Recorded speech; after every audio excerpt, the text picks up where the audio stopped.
I'm Rob Skinner, and this is the Rob Skinner Podcast. If you're listening to this podcast, you're probably a person who wants to do as much good as you can for Jesus. But how do you squeeze more into an already packed schedule? The secret is to cut out low-value activities. All this and more on the Rob Skinner Podcast.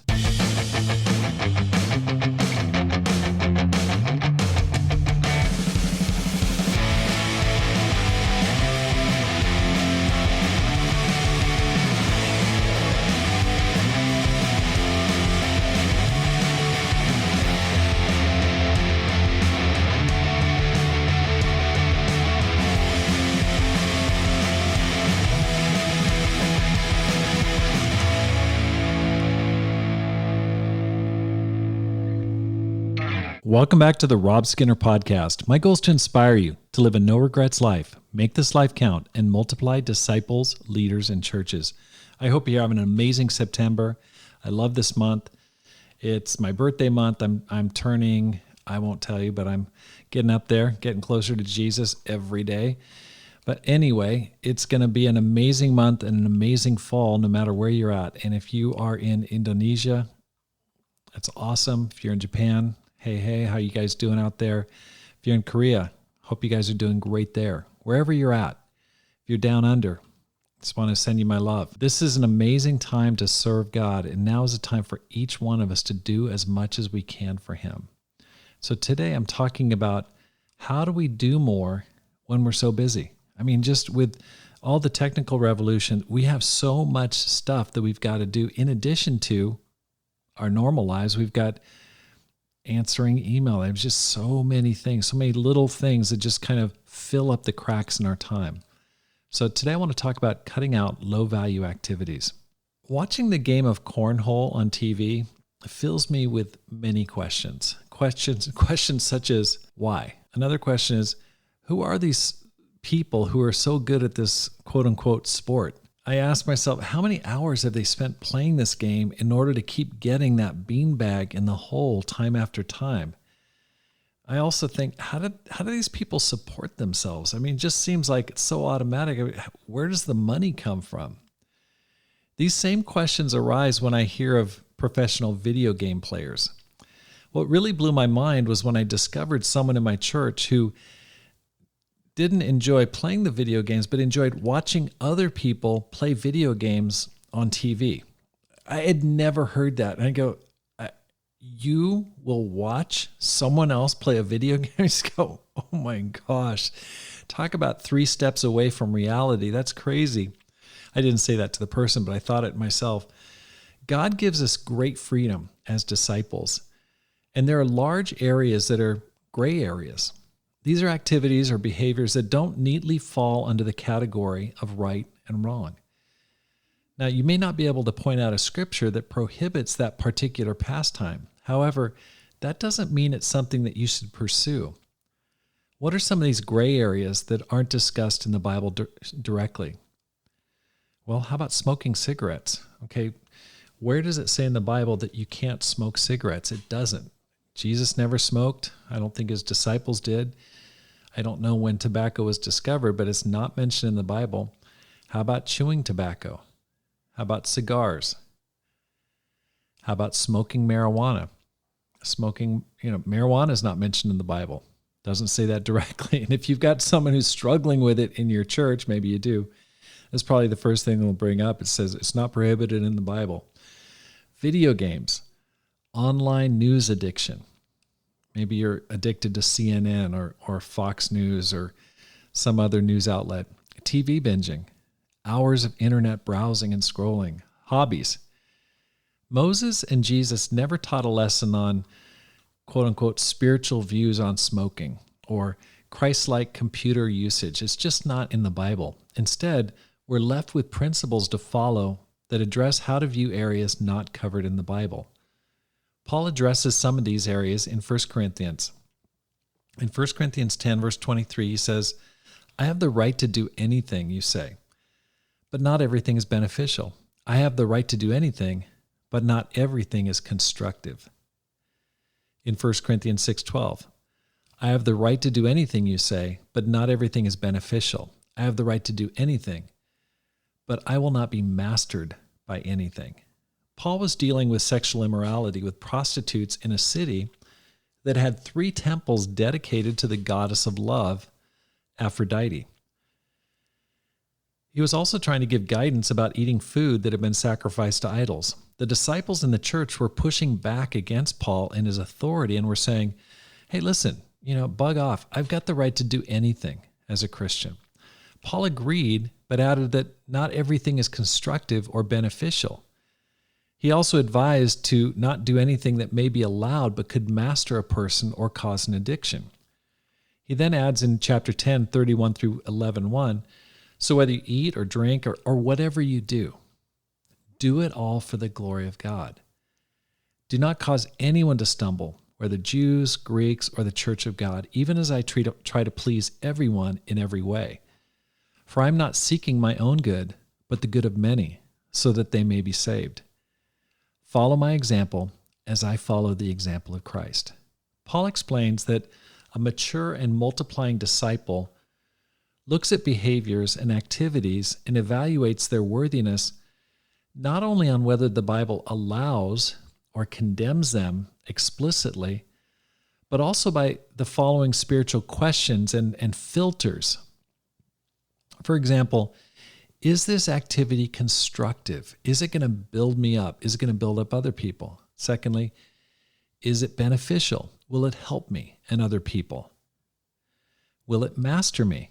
Can it become addictive? Will I become a slave to this? Will it choke me out and land me in the third soil? Matthew chapter 13 and verse 7 and verse 22. Will this behavior bring glory to God? Will it draw positive attention and praise to God by my doing it? Will this cause someone else to stumble, struggle, or miss the way if I do this? Maybe I can handle it, but maybe someone else can't. And am I imitating Jesus and Paul's example of seeking the good of many? Now, these are tougher questions that force us to evaluate our lives in light of God, other people, and our influence in the world. My campus minister asked me to help mentor or disciple. Okay, I'm going way back in the archives here. This is mid-'80s. Okay, I'm going to say this is probably 1986. Okay, I was like 20 or something. So he said, hey, I want you to disciple another Christian on campus at UC Berkeley. Now, I was less than a year old spiritually, and this young man was a friend of mine, and so I planned our first time together to make it special. We walked down to Whelan's Smoke Shop near the corner of Telegraph and Bancroft in Berkeley, and we each bought a pack of cigarettes and then went to a nearby coffee shop. We drank our coffee, we smoked our cigarettes, and looked at scriptures together. Does the Bible say you can't smoke cigarettes? No. But after that appointment, I started thinking more deeply about it. Can smoking master me? Definitely. Is it beneficial? No. Will it cause someone else to stumble? Most likely. So just so you know, just in case you're worried about me, that was my last smoke and D time. I threw away that pack of cigarettes. Now, I know your image of me is completely shattered right now, but you might be hanging on to hobbies, habits, or activities from your days when you were living in the world. All of us develop patterns that are not easy to change. At the same time, they're often not clearly wrong. If you want to be a multiplying disciple, you'll need to take inventory of your life's activities. Paul warns in Ephesians 5, verse 15, be very careful then how you live, not as unwise, but as wise, making the most of every opportunity because the days are evil. Paul says you have to be very careful how you live, not a little careful, not just careful. He says very careful. You got to really focus in and just examine your life carefully. That means you'll need to examine all of your current patterns and ask if they're beneficial or if they are low value or maybe even harmful for you and for others. Like the Corinthians, we can get defensive and claim our quote-unquote right to do anything we desire. We can get all uppity and just get, that's doesn't say that's wrong in the Bible. However, that's often the behavior of an immature and unfruitful Christian. When I see that in a person, I go, that's probably not going to lead in a good direction, because we're only thinking about us and what we want to do. We're defending our behavior. We aren't asking ourselves whether this is the highest and best use of our time. Think about it this way. If you were selected to join your country's Olympic track team, what would your life and schedule look like? Would you be smoking cigarettes? Would you be just noshing on Snickers bars, chocolate bars? Would you be downing gallons of Coca-Cola every day? Would you be spending hours and hours on video games? Somehow, I don't think so. Your time would likely be scheduled hour by hour and even minute by minute. Your aspiration to win a gold medal would force out those low-value activities. Is it wrong to drink a Coke? Absolutely not. Is it wrong to have a Snickers bar? Definitely not. But your diet would improve because you wouldn't have time for hours of mindless TV and computer viewing, and you would spend most of your time with those who share your high ambition.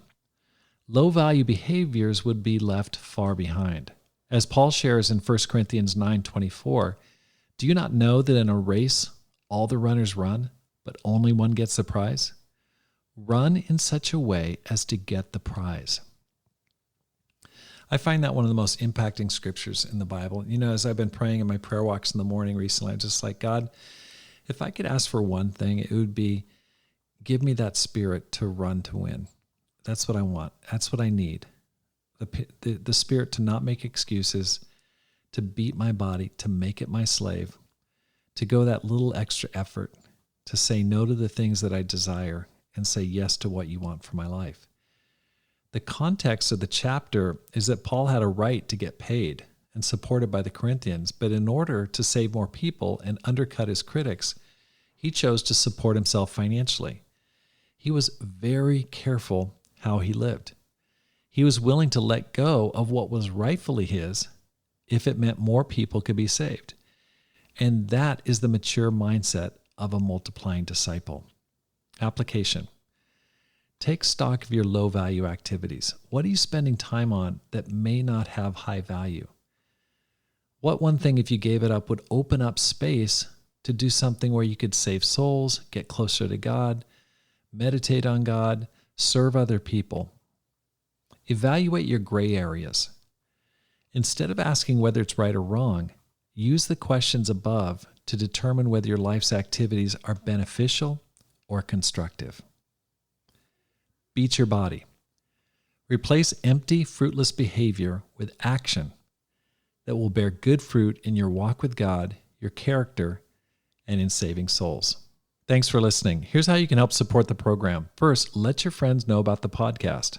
Secondly, read and review one of my books, either How to Plant and Grow a Church or Courage, How to Make This Life Count. You can find both of them on Amazon.com. Finally, support the program with a gift today. The link is in the show notes.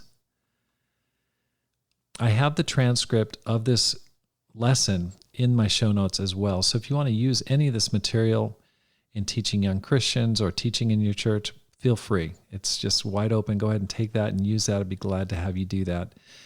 And in my expositions of Matthew, please use that material if you want to use that to preach. Basically, I'm pulling that from my lessons on Sunday, so feel free to use that. Because my goal is to inspire you to make this life count, live a no-regrets life, and multiply disciples, leaders, and churches. Have a great day, and make this life count.